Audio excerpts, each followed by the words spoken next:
Hello বন্ধুরা, এই দেখো তোমাদের দাদাভাই আজকে কত বড় ইলিশ নিয়ে এসছে বাজার থেকে। আজকে ইলিশ দিয়ে কী হবে জানো? আজকে হবে ইলিশ বিরিয়ানি। তো দেখা হবে রান্নাঘরে। Bye bye. এই পেঁয়াজগুলো আমি লাল লাল করে ভেজে নেব।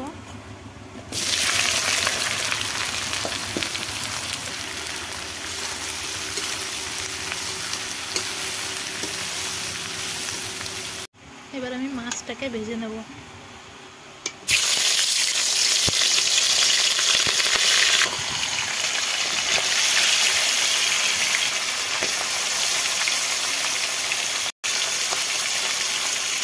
মাছগুলো লাল লাল করে ভেজে নিয়েছি। মাছ ভাজার পর দেখো এবার আলু দিয়ে দেবো। আলুগুলোকে একটু ভাজা করে নেব। আলু ভেজে নেওয়ার পর দিয়ে দেবো তেজপাতা, গোটা গরম মশলা, শুকনো লঙ্কা। এবার দিয়ে দেবো গোটা জিরে। এবার দেবো পেঁয়াজ কুচি।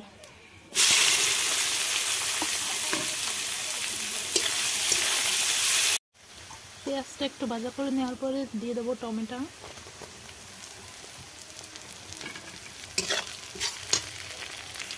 দিয়ে দেবো হলুদ গুঁড়ো।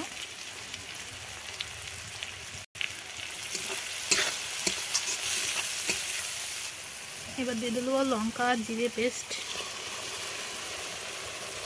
এবার দেবো আদা রসুন বাটা।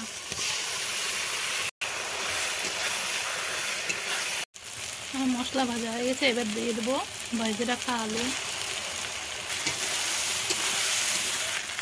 স্বাদ মতো লবণ,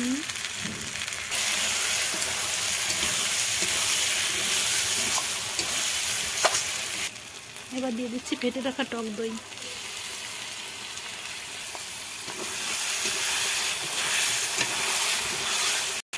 এবার দিয়ে দেবো বিরিয়ানি মশলা। দিয়ে দেবো পরিমাণ মতো জল।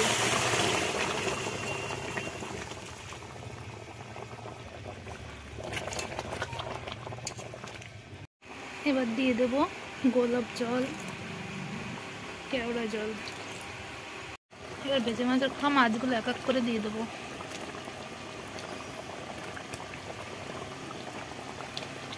আমার ইলিশ মাছ রান্না কমপ্লিট। এদিকে আমি রাইস রান্না করে নিয়েছিলাম। এবার এক এক করে লেয়ার দিয়ে সাজিয়ে নেব। তো বন্ধুরা, এরকম ইলিশ বিরিয়ানি কে কে খেয়েছো কমেন্ট করে জানিও। যদি কেউ না খেয়ে থাকো তাহলে আমার এই রেসিপি ফলো করতে পারো।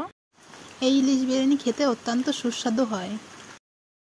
লেয়ারগুলো কমপ্লিট করার পর আমি হাঁড়ির মুখ সিল করে দেখো দমে বসিয়ে দিয়েছি। এদের ইলিশ বিরিয়ানি রেসিপি এবার স্যালাড দিয়ে পরিবেশন করে নেব। তোমরা একবার হলেও বাড়িতে ট্রাই করতে পারো এই দারুণ সুস্বাদু ইলিশ বিরিয়ানি রেসিপি। বাই।